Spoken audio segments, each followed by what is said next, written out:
every once in a while, this little girl over here in a little hot pink toboggan with her brothers goes down the hill and she shrieks all the way down. It's awesome. She's having such a good time. Makes me just giggle inside every time I hear her.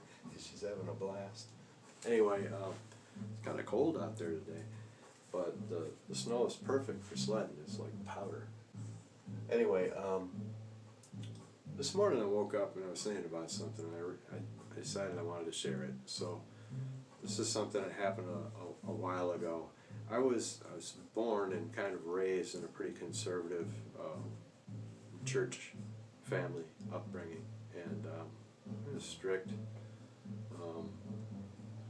in some senses, restrictive in some senses, that other kids had a lot more freedom than we did, let's just say that, when I was growing up. There were things that we just couldn't do, and none of that's bad. I'm not saying. I'm just, I'm just telling you this is what was going on. But this was the way that I was raised, and as I got a little older in church, I started looking at things and I started asking more questions, and eventually I kind of just stopped going. And then I went back for a while and I started looking into other churches, and because I kept seeking and looking, but not too far from the box that I had grown up in. When my father passed, though, it'd been kind of a family thing to be taking care of my father, and we had hired a hospice care person to be with him when we couldn't be, and it really took a big burden off of us. And then it got to the point after a while that my father, we knew he didn't have too much longer, and the best thing was for him to get more care than he was getting with hospice. So what we did was there was a hospital nearby we took him to, and we were over there every day visiting with my father up until he died. He wasn't there for too long, but he spent his 91st birthday in there, and about a week later he was gone.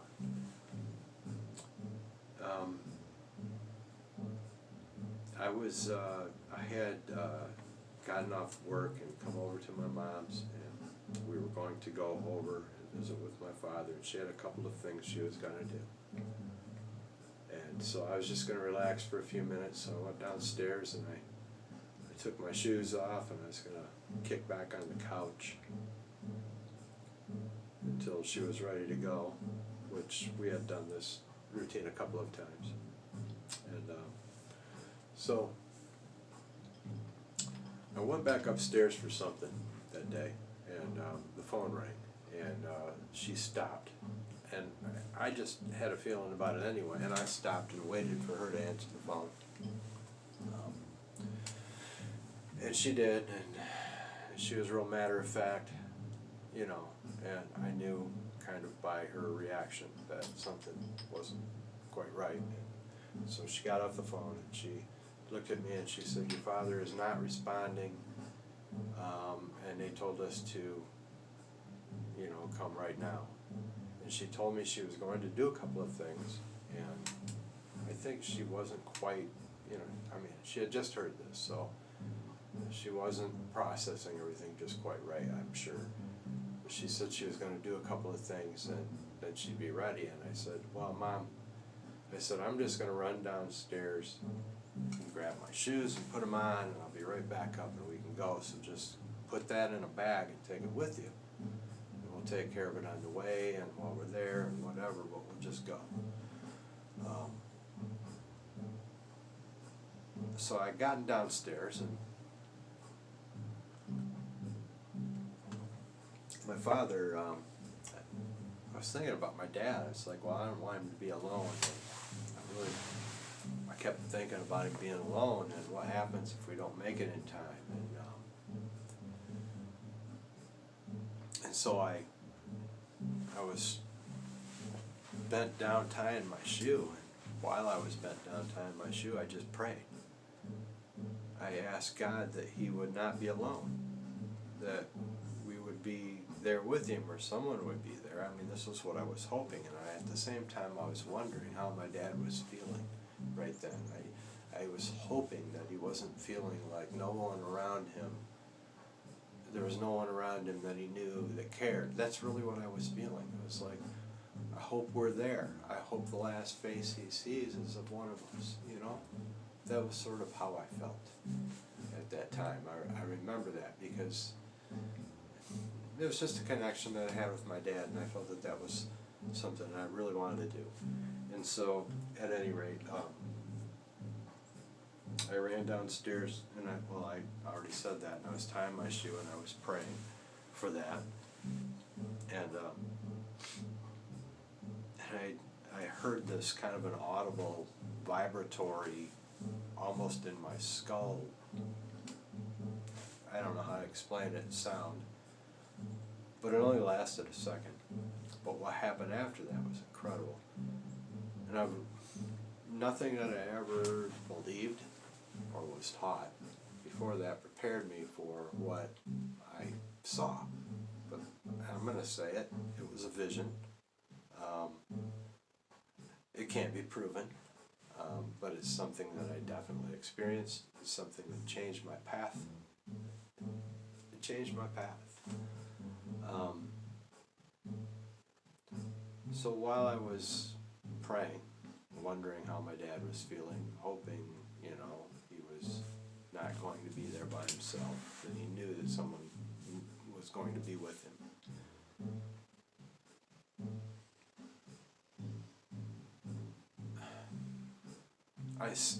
I saw someone standing by a window, but I couldn't make out who they were. They were fuzzy.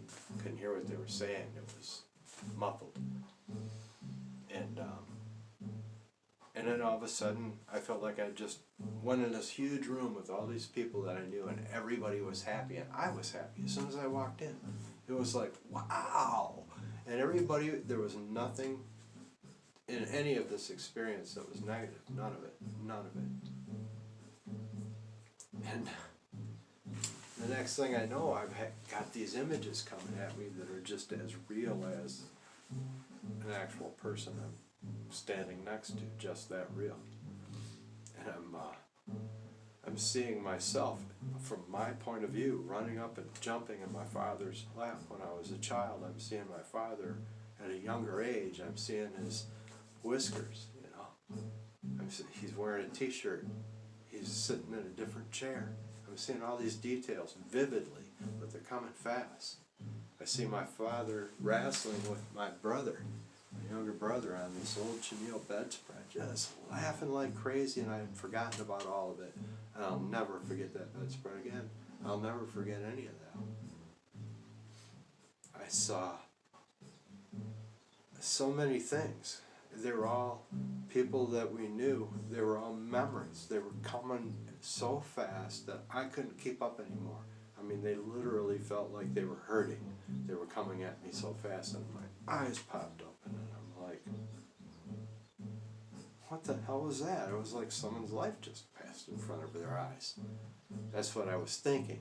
Before the thought got completely out, I realized that was my dad. And I knew it was my dad. I knew it. I knew it. Don't ask me how. Can I prove it? Nope. But I experienced it. On my way up the steps, the phone was ringing. I knew it was them. I walked in the kitchen. My mom said, "Your father just passed." So, the urgency wasn't as much at that point.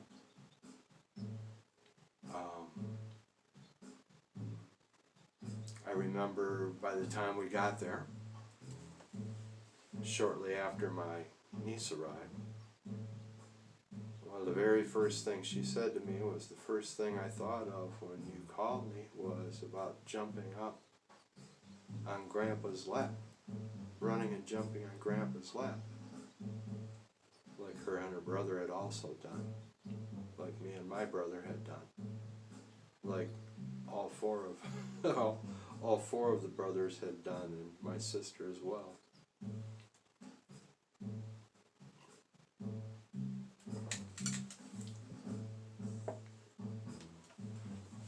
saw all those folks, everyone was happy, it was coming so fast, I couldn't take it anymore. I popped my eyes open, like I said, and I'm like, what was that? That was my dad. My dad got to see all of it. He got to keep going. I couldn't go along, obviously. But it was a parting gift. It showed me something completely bigger than my belief system would have ever allowed for. It opened up my world to other things. It altered my path a little bit. It made me continue to seek God completely unafraid, to go find out what this creator of all this really is about. More. I wanted to understand more about the creator of all of this beautiful artwork out the window there.